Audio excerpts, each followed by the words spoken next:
What's happening, guys? My name is Jamie, this is the Norwich Reptile Shed, and in this video I'm going to be showing you how I created this vivarium for my Western Hognose Snake, Piggy.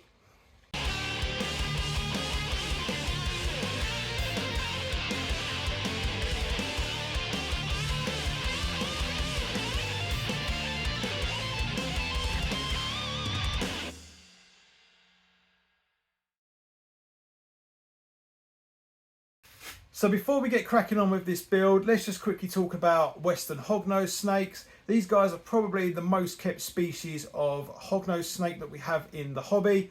They're found in North America, and you're going to find them in kind of like semi-arid open areas with the kind of like a dry soil that they can burrow into with their nose. Their nose has got like a nice shovel shape to it, so they can burrow down and sort of escape the sun if they need to, and predators and things like that. So that's what we're going to be trying to recreate in this vivarium. But before we talk about the decoration, let's have a little look at the equipment that I'm using to heat and light this vivarium.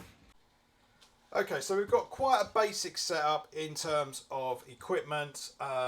We really are focusing on just two things, which I believe are the absolute kind of minimum for a snake like this, and that's going to be UVB lighting, and in this case that is a Shade Dweller T5 by Arcadia.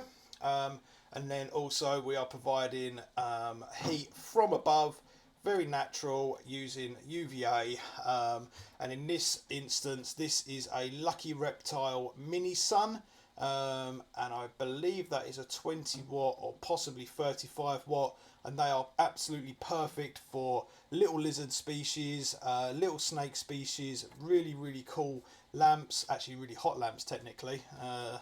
But yeah, they're perfect for that kind of stuff. So then I'm protecting this lamp with a removable cage, and this is by a brand called Komodo, which I'm also using the Komodo lamp holder. So that all works in conjunction with each other and just helps protect the snake from any heat from the lamp touching the lamp. So that is all hooked up as well to a thermostat. And that just helps from overheating in this vivarium. Obviously what we're trying to do is provide the heat all the way through the day without overheating the vivarium, so I use the thermostat as protection, but really what you want to do is dial in your hotspot and your wattage of lamp to get that full kind of false. You don't really want to be dimming the lamp and switching the lamp off all day or anything like that. So yeah, matching the wattage to your vivarium size, also then to the heat that the snake needs to be kind of exposed to in that hot end is a bit of trial and error, but is important. And then obviously protection with a thermostat. So the first thing that's quite obvious is the background in the vivarium. So this is quite an old vivarium that I have had for my hognose snake for quite a while, and I have full tutorials on how I make backgrounds if you check out the links over in that corner maybe.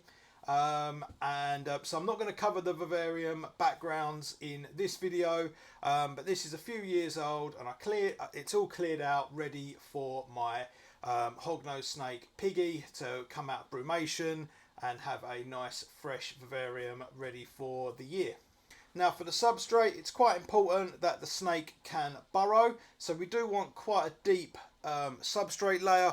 Obviously we're fairly limited in this vivarium to the plinth height, but what we can do is kind of use decor, and we can slope things back and create boundaries and barriers for the substrate to be slightly higher. So we do have options to create a substrate barrier at different levels, which is really quite natural looking and helpful. And then for the actual substrate mix, this year I'm going to be trialing a new mix, and I'm going to be mixing topsoil with excavator clay, and that should help create kind of a sturdy soil that can be burrowed in. It will hold its shape and will resemble a kind of a clayey, sandy soil that these guys might find in the wild.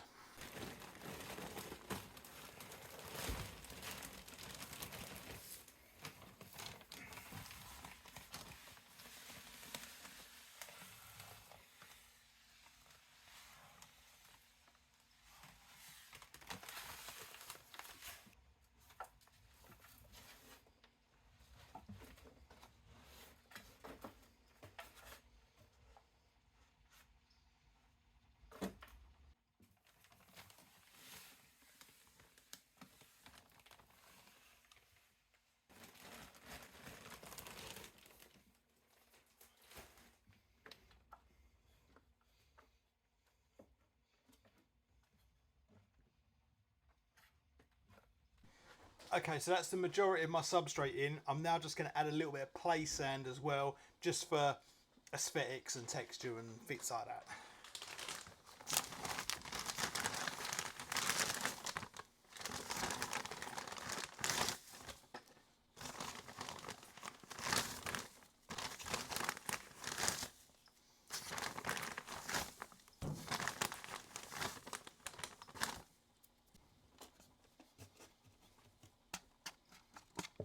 Okay, so now the majority of our soil is in. Obviously we can go in, if we can build up little barriers and want to put more soil in, we can just add that as we go along.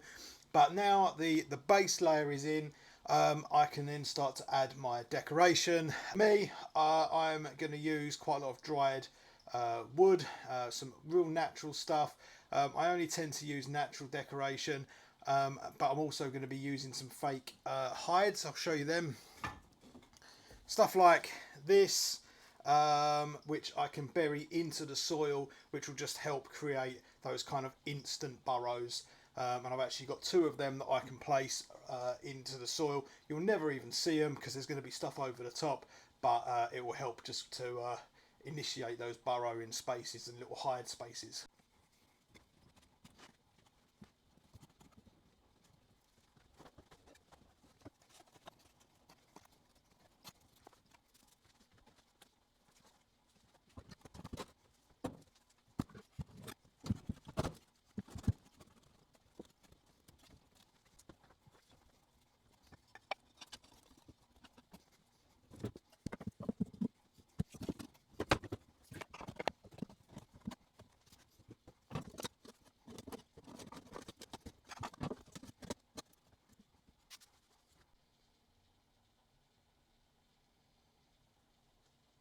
Okay, so I think I'm done with the layout of the decor at the moment.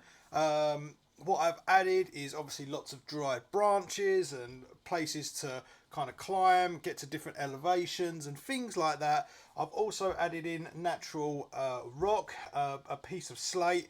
So that's going to absorb all of that kind of basking area heat. That's going to preserve the heat as well as creating a nice warm spot throughout the day and into the evening as well, once it's all sort of charged up from the heat lamp throughout the day.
Okay, so that's the Vivarium done, the glass is in, and all we've got to do now is make sure that the soil was dried out, because using topsoil straight from a garden centre, it's going to be pretty soaking wet. So we just want to make sure that's a little bit drier and not completely sodden. And then we can go and put Piggy, the hognose snake, inside.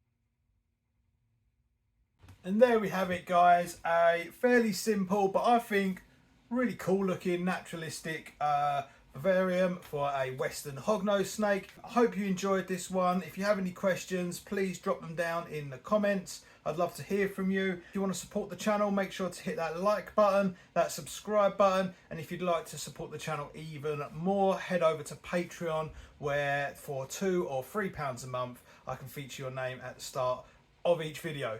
Thank you very much, and I'll catch you in the next one.